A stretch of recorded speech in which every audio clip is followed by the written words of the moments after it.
The idea that design can make new products more successful is a popular one, and there's quite a bit of evidence to support the idea. A lot less is known about how design can be useful for services. What can be designed when there's no thing to design?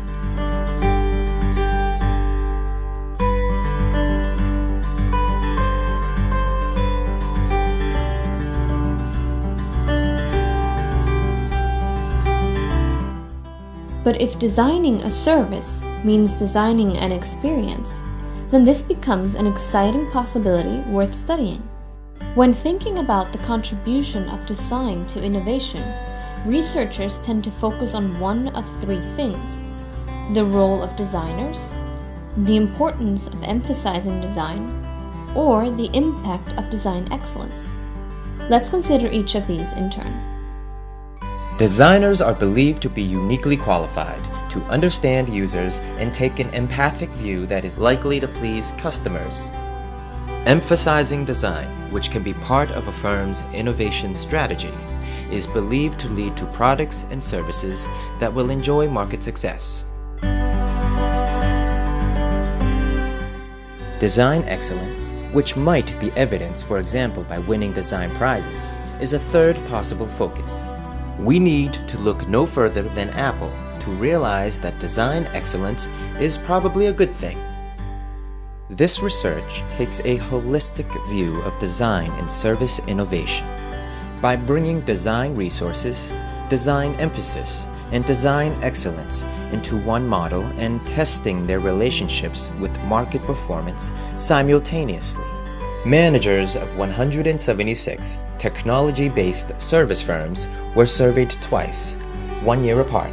In the first survey, managers were asked about their emphasis on design and about their design resources, namely the number of designers they had at their disposal as employees or subcontractors. In the second survey, managers were asked about their firm's market performance. By measuring performance a year after the variables that might contribute to performance, it is possible to infer causality.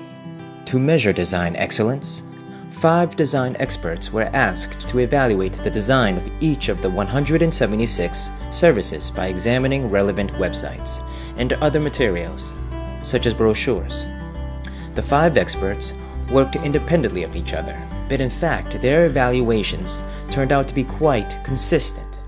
Once these data had all been collected, it was possible to test the research model using structural equation modeling.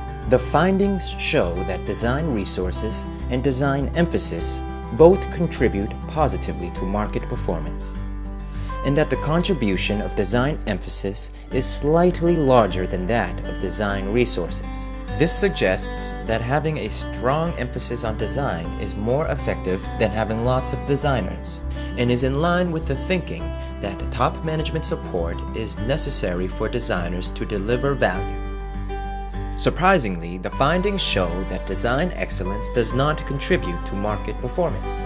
This was quite baffling, so an extra test was conducted, this time using managers' evaluations of the design excellence of their services. This is something that had been measured in the first year's survey, to be able to compare with the design experts' evaluations. But even with the managers' evaluations, the findings were the same. Design excellence does not contribute to market performance of new services. This might imply that neither managers nor design experts are well equipped to evaluate design excellence in the same way as the market. So it might make more sense to get customers to evaluate the design of services. So what should service firms do? They are definitely advised to emphasize design, which for services means emphasizing the customer experience. Striving to win design prizes in competitions run by design communities is probably not such a great idea, since the market may not appreciate such design excellence. In addition to emphasizing design, service firms can be advised to use designers. But since what is being designed is an experience, it might be worth involving not only those who are commonly thought of as designers, for example industrial designers and graphic designers, but also consider engaging designers from the performing arts, such as stage and lighting designers.